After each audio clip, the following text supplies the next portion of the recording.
Hey everyone, Charlie Morris here. I wanted to open up a dialogue aimed at my contacts from the legacy office sector.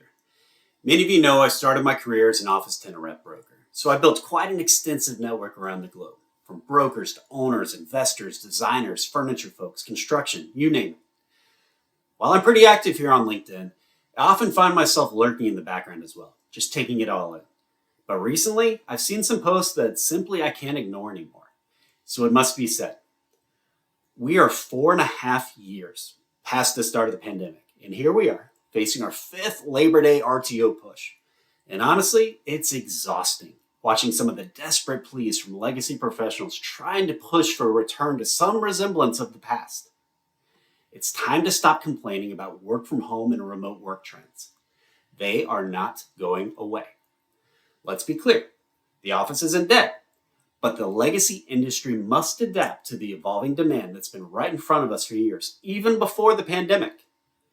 The traditional office environment will live on, no doubt, but it won't look like it has in the past.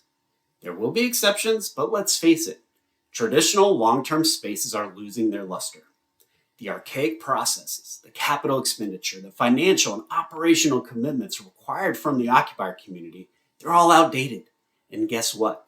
They're no longer the only option. Centralized offices are still needed, but they'll be smaller and far nicer. They need to deliver hospitality and experiences that, let's be honest, most failed to deliver historically. They've got to be dynamic, engaging, and centered around collaboration. And heads down work, it simply won't be required in a centralized office anymore. And let's talk about the processes, timelines, and commitments. They've got to become more efficient. Just this morning, I read a post from a broker saying that deals are taking longer, check.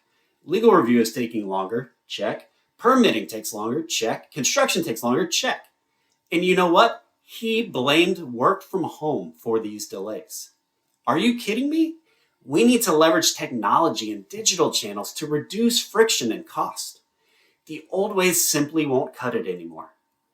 Now, for those who think there's some conspiracy theory about LinkedIn algorithms favoring work from home or remote work posts over those pushing RTO, get a grip. Algorithms focus on what's trending, what's popular, and newsflash, RTO is no longer trending. The narrative for workplace optionality and flexibility is far larger than trying to push a centralized office narrative that's clearly centered around legacy control and financial interest. If you want proof, check out the one viral post I've ever made. It was centered around the disconnect between brokers and demand users.